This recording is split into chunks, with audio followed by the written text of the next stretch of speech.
Agence Galaxy Media, la passion de développer la RDC. Madame, Messieurs, bienvenue une fois de plus au magazine RDC Environnement. Les conseils pour la défense environnementale par la légalité et la traçabilité CODELT, en partenariat avec l'Institut pour la conservation de la nature ICCN et le ministère de l'Environnement et Développement durable, a organisé une session d'information, d'échange et de renforcement des connaissances de magistrats.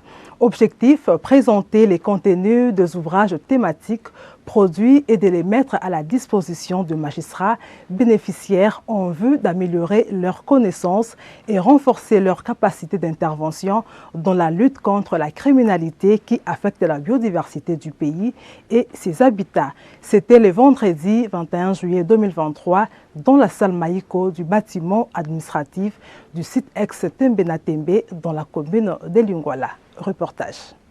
Cette session d'information fait suite à celle organisée dernièrement par les conseils pour la défense environnementale, par la légalité et la traçabilité CODELT, en partenariat avec l'Institut pour la conservation de la nature ICCN et le ministère de l'Environnement et Développement durable, avec l'appui technique et financier de la coopération internationale allemande GIZ, une session d'information, d'échange et de renforcement des connaissances des magistrats.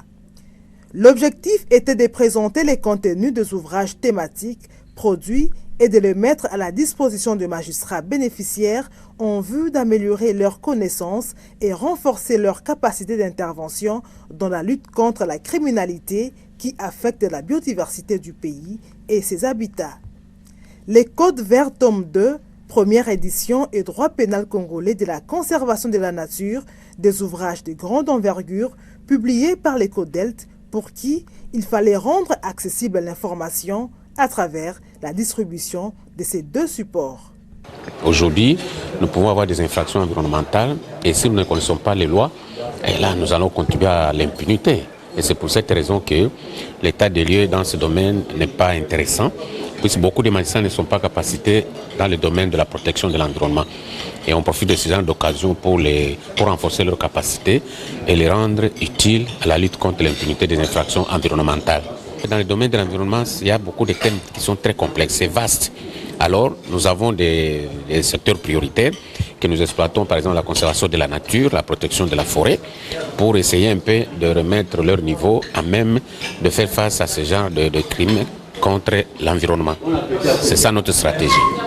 Il s'agit également d'améliorer les connaissances des magistrats et avocats ciblés sur les régimes généraux des protections de la biodiversité et plus spécialement de sa protection pénale, renforcer les synergies entre les institutions judiciaires, les éco-gardes, les corps PPN de l'ICCN, les inspecteurs forestiers, les OPJ à compétences générales dans la clarification de mécanismes légaux de leur collaboration dans la lutte contre la destruction de la biodiversité. Cette session de formation a connu la participation significative de l'Association de magistrats pour la protection de l'environnement ASMAP pour outiller ces magistrats dans ces domaines environnementaux sur la conservation de la biodiversité. Nous sommes en train d'organiser la transmission des connaissances et le renforcement des capacités des différentes parties prenantes qui sont intéressées dans la chaîne d'application de la loi. Et les magistrats, c'est une composante assez importante. C'est le dernier rempart dans l'application de la loi. On les a ciblés comme un groupe pour pouvoir recevoir d'abord les ouvrages qui ont été publiés, mais en même temps faire la présentation de ces ouvrages. Nous nous sommes appuyés sur ASMAP, l'Association des magistrats pour la protection de l'environnement, pour avoir la séance que nous venons d'avoir aujourd'hui. Les magistrats qui sont aujourd'hui sur le terrain de la pratique ne connaissent pas, ne sont pas familiers avec ces disciplines. Et donc, nous avons eu cette séance, on a compris que dans l'exercice de leur profession, des magistrats tous les jours, ils rencontrent des questions qui relèvent de la protection de la faune, de l'environnement, mais qu'ils ont de la peine à pouvoir intervenir de manière efficace, étant donné justement leur connaissance limitée de ce secteur.